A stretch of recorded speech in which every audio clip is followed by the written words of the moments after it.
You know, one of the big problems that most golfers face is the dreaded slice. The slice for a right-handed golfer, ball goes to the right and continues to go to the right, and it can be a really frustrating thing. And so in this video, I want to talk a little bit about why it's happening and then give you a simple exercise to help you improve upon it. So what we're looking at here is a disconnection between the path of the club and the face angle of the club. So if we use a baseball analogy, if we want the ball to go straight, we need to swing from home plate to second base, and the face of our club needs to go from home plate to second base. And as long as the club and the face are pointed in the same direction, the ball will go relatively straight. That's also why if you swing from home base to first base, but your face is also going to first base, you get a push to the right, which is a ball that starts right but goes straight. And this is a little bit different than what we're talking about with the slice, because the slice, it starts to the right but then curves, okay? And the curve happens because the path of the club and the face angle of the club don't match up properly. Okay, so why does this happen? Well, we need to understand that the ball will curve in the opposite direction of the club's path. So if it's curving to the right, then chances are good that your path is going across the ball toward third base. So if you swing toward third, the ball will curve toward first. Now, if you add on top of that a club face that's left open, it exaggerates the curvature because there's a bigger separation between the path and the face. So why does this happen? Well, there's a lot of things that can contribute to the slice, but one of the most common has to do with something called disassociation. So we can test this by getting into our golf posture, folding your arms across your chest, putting your hands on your shoulders, and seeing if we can rotate your lower body only without moving your upper body or your head. Just trying to stay still. We're not shaking side to side. We're not going forward and back. We're trying to rotate as if we're sitting inside of a barrel. And I'll show you here from this side as well. Now, to do this, to disassociate, there's two things that are going on here. We have mobility and then we have stability. So we need the mobility in our hips to be able to move. That's having nice range of motion, our joints are nice and healthy, everything like that. But then the other side is the stability part, which is motor control. That's the muscles of your core and of your legs. And we need those to work together to create the motion, assuming you have the mobility to do it.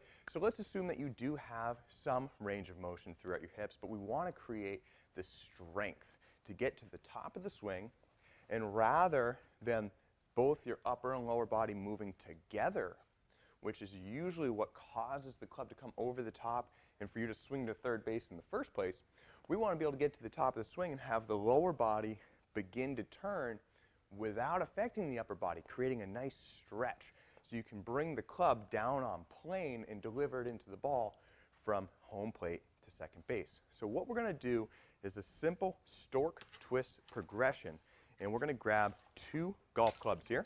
I like to switch over to irons just because they're a little bit sturdier than my long graphite wood shafts. But I'm going to use these as canes, holding the heads, grips down on the floor. And I'm going to balance on one leg. I'm going to bring my other leg up and put it just on the inside of my knee.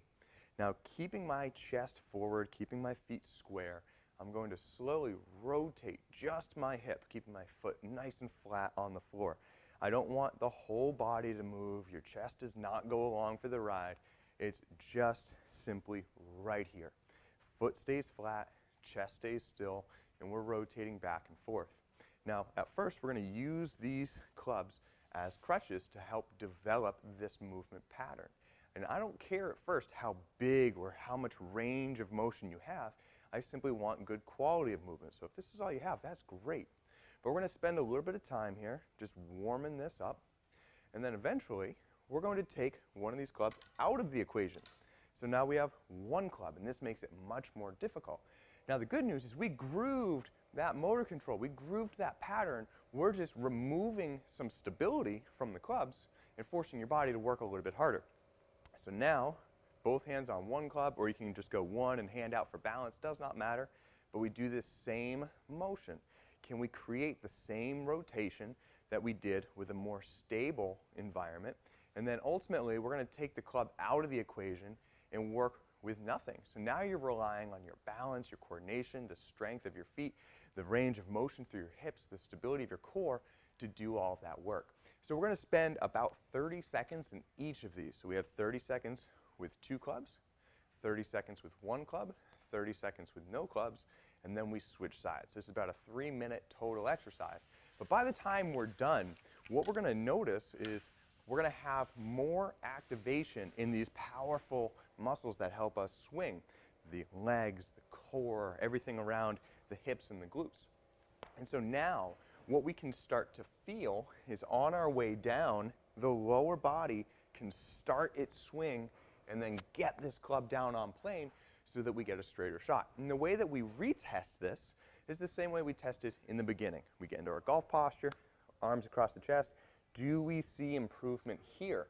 And then the final piece is we apply it to our golf swing. We want to really feel like that lower body takes over, and the result is that the club is going to come on a much more preferable path.